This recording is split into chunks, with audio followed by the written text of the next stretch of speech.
Hey ladies and gentlemen, I am right again. You know I'm right again, but nobody believed me. I told you, this is a pipeline for a lot of money, and suddenly, they see it. Breaking news, the largest trans healthcare providers in the US are rubber stamping letters approving gruesome, life-altering surgeries. It's such a racket that my producer was approved for testicle removal in 22 minutes. The tape is disturbing. And I know your defense is like, adults should be able to do whatever they want. I'm like, yeah, in a way, but you know you cannot even just cut off your leg. They will send you to a psychologist to find out why, right? How about a beer? No. A vape pen? No. A lighter? Not in this state. Can I rent a car? Sorry. Bottled cough syrup? What are you, drunk? Fireworks? You might blow yourself up. That Ruger GP100 and a box of 38 specials? You might shoot your eye out. Can I just, I don't know, like get an irreversible gender surgery? No problem. We'll get started right away. First, some background. Groner is a licensed clinical social worker who educates doctors on trans health care. At a recent training for the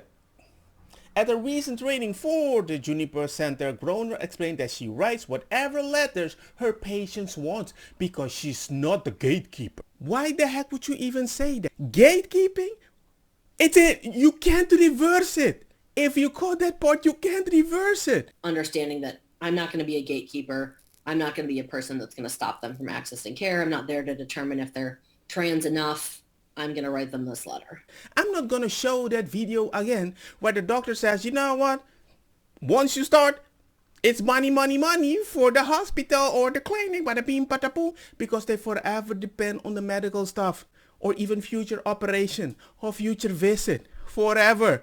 Bruh, you're cutting parts. I would never call it gatekeeping because you're helping the person or do something that is permanent, that you cannot just be like, hey, within 22 minutes, bye. What the heck? If I want to do a vasectomy at my 20 years old, you think they're just gonna give it? No, they will send me to a psychologist, a therapist. They need to find out why. Groner was referring to the WPATH standards which major hospitals follow. They require the trans patient to obtain a letter before undergoing surgeries. But Groner tells the audience to treat the letters as persuasive essays and to greenlight even suicidal patients. If somebody tells you, give me that, or I will choppity chop chop sneep sneep, aren't you going to be like, if I give that person the thing that they want, maybe it might be permanent. What are they requesting? Something permanent?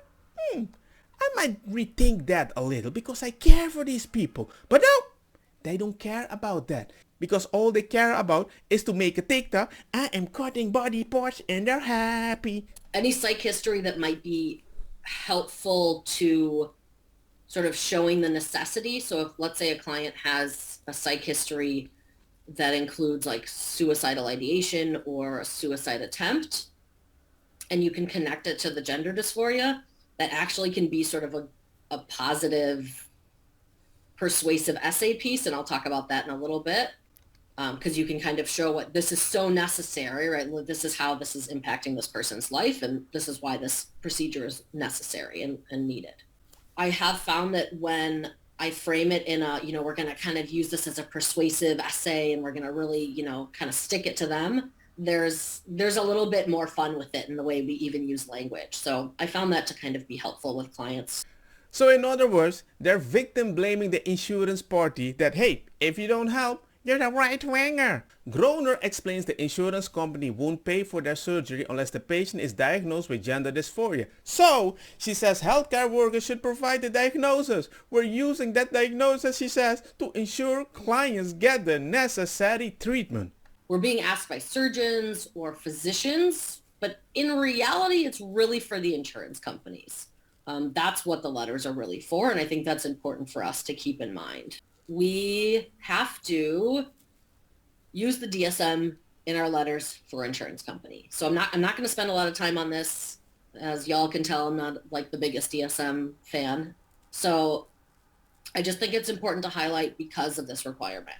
And this is something I'll explain to the client. So I'll talk about, your insurance company is saying as, or sort of a requirement for this letter, for the surgery, that you have to have this diagnosis. And we'll kind of talk about that. what I talk about is that we're using the diagnosis to ensure that clients get that necessary treatment. So very simple. The DSM-5 or whatever, the research that they know about all this stuff, they don't care about that. They don't care about the research. They don't care about the facts. They care about your feelings. They care about the money. But whatever the insurance companies might think of, that is the industry stand. The popular trends telehealth service Folx Health, what the heck, for example, instructs patients that even if they don't fit the definition of gender dysphoria, the diagnosis is needed so the insurance pay out. Folx, which provides letters of authorizing surgeries for a nominal fee, goes to admit that it's quite possible patients will receive a letter indicating a gender dysphoria diagnosis even though they really do not have dysphoria. Read the yellow part. It's quite possible the information in the letter may not be specific for you. For example, they may use a gender dysphoria diagnosis, but you really do not have it even if you want top surgeries. That's like me saying I want a vasectomy at 20 years old. Oh my god, you cannot do, I'm going to commit approved. We reached out to Folx about this. A staff member confirmed that a diagnosis of a gender dysphoria with the word diagnosis is a scare quote.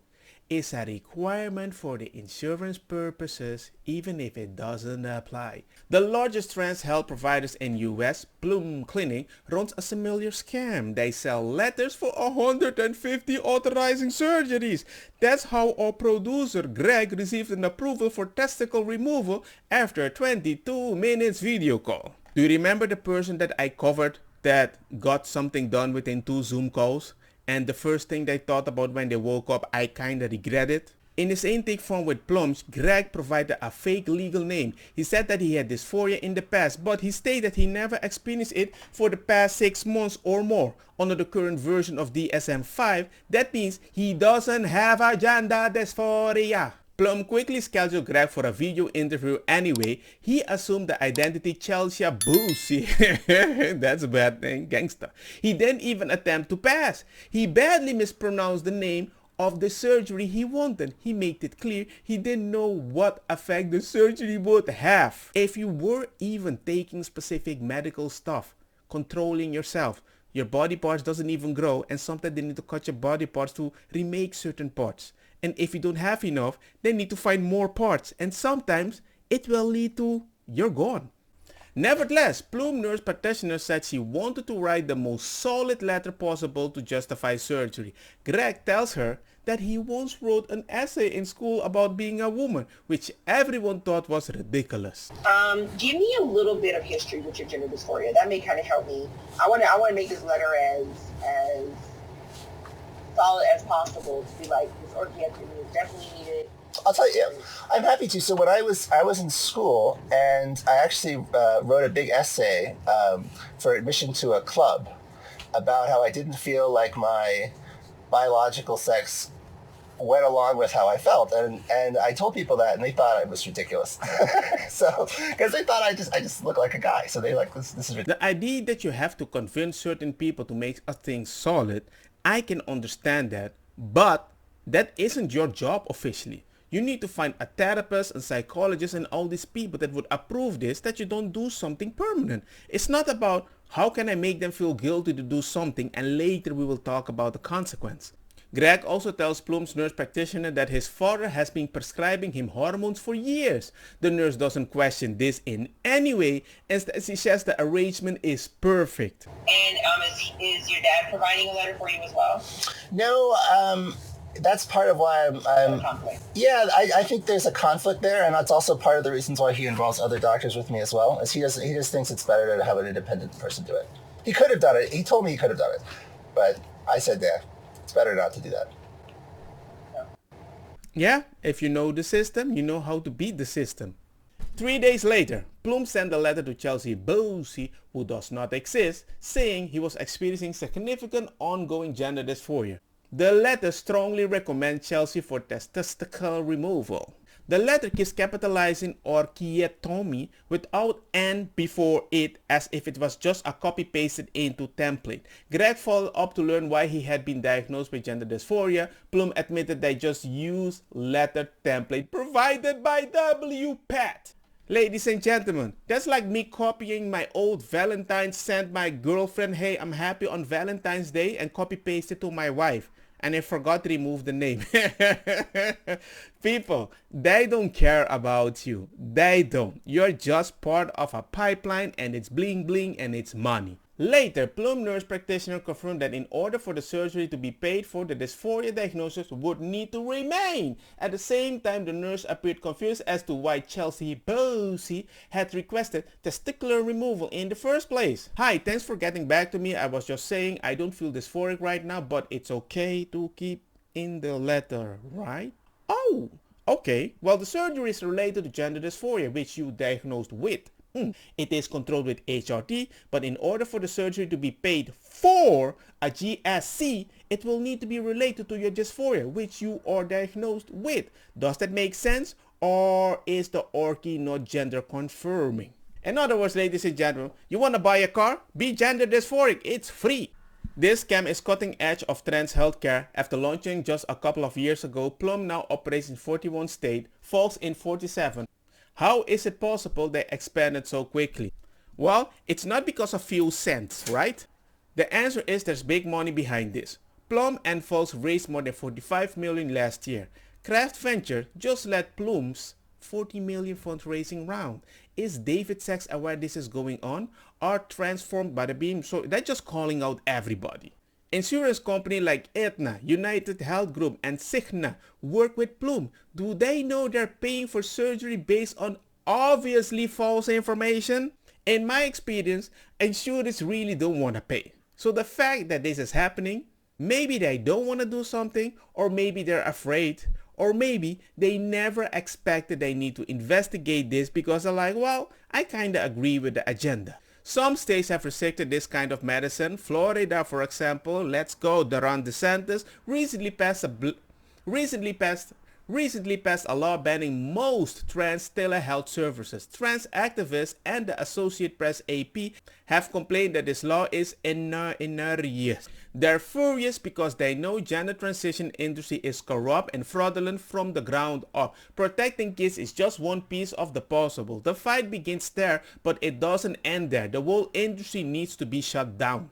And we got this trans activists ready to go. This is for trans adults. Even the most conservatives understand that trans adults deserve bodily autonomy and to control their own bodies. The anti-vaxxers, ooh, there goes the blaming, who follow, have literally used rubber stamp dogs to get horse dewormer for the last 3 years. Pot calling kettle black. You're forgetting one thing. One is permanent, the other one is not. Why would you compare both of them? It makes no sense. Look at this ad. A gay friend of mine sent this to me. It was an advertisement that popped up when he was on Grindr, a gay app to date people. The medical sales racket is real, and so is the concept of transing away the gay.